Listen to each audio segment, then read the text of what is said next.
Mesdames, Messieurs, bonjour. Aujourd'hui, nous sommes le mercredi 24 avril et nous allons aborder ensemble le rôle de la Cour de justice de l'Union européenne. Depuis sa création, la Cour de justice de l'Union européenne, CJE, a rendu près de 37 127 arrêts et ordonnances. Créée en 1952, la mission de la CJE consiste à assurer le respect du droit dans l'interprétation et l'application des traités. Dans le cadre de cette mission, la Cour de justice de l'Union européenne contrôle la légalité des actes des institutions de l'Union européenne, veille au respect par les États membres des obligations qui découlent des traités et interprète le droit de l'Union à la demande des juges nationaux.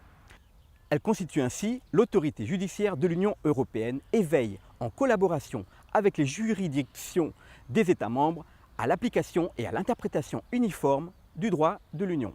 Les affaires peuvent découler de recours portés par personnes morales ou physiques, des institutions ou des organes de l'Union. Je vous lis les deux premiers paragraphes de l'article 260 du traité de fonctionnement de l'Union européenne.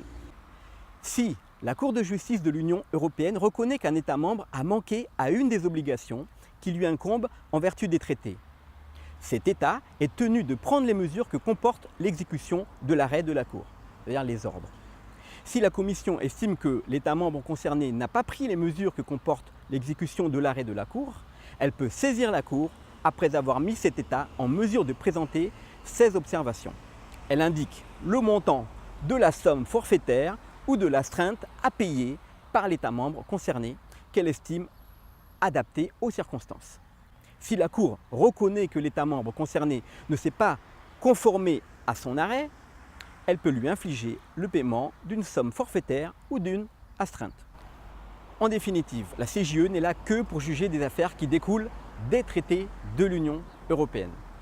Les plus courantes sont dues à des appels d'offres qui ne respectent pas suffisamment le principe de transparence et qui favorisent parfois, sans le vouloir, un marché national, voire régional, au détriment de la libéralisation du marché européen et du principe de la publicité et de mise en concurrence du droit communautaire.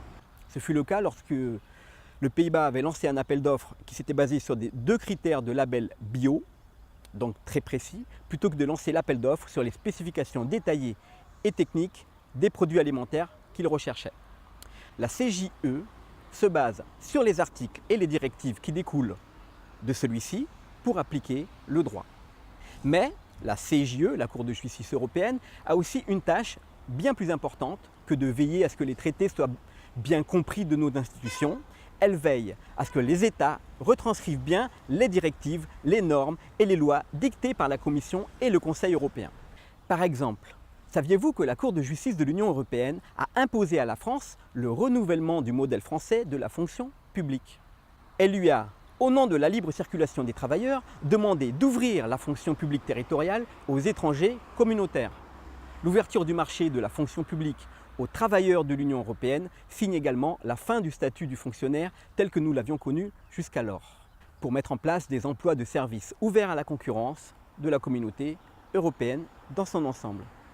Et ce n'est pas tout, tenez-vous bien, la Cour de justice européenne a également demandé, au nom de l'égalité homme-femme, que soient supprimés certains avantages reconnus aux femmes en matière de recrutement, de carrière et de retraite, dès lors que les hommes placés dans une situation équivalente en sont privés. On imagine facilement que la femme pouvant enfanter et l'homme non, les congés maternité des femmes seront donc harmonisés avec les congés maternité des hommes et donc supprimés.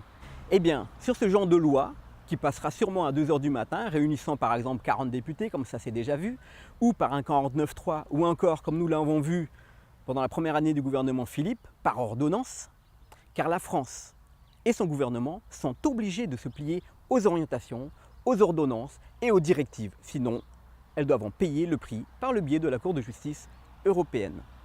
Voilà, j'espère que vous aurez compris le rôle de la CJE et je rajoute à toute fin utile que la CJE ne s'applique que pour les pays ayant délégué leur politique, leurs compétences à l'Union européenne par les traités de l'UE et son TFUE, c'est-à-dire traité de fonctionnement.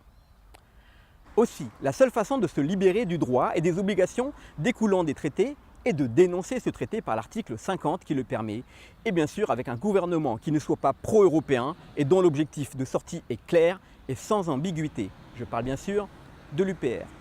Voilà, c'était la Cour de justice de l'Union européenne. Si cette vidéo vous a plu, merci de laisser un pouce bleu, de vous abonner et bien sûr de partager de partager cette vidéo. Vous êtes mon seul moyen de faire savoir au plus grand nombre pourquoi la politique est comme elle est. J'espère que ça vous a intéressé et je vous donne rendez-vous la semaine prochaine pour un autre rendez-vous citoyen. Merci encore.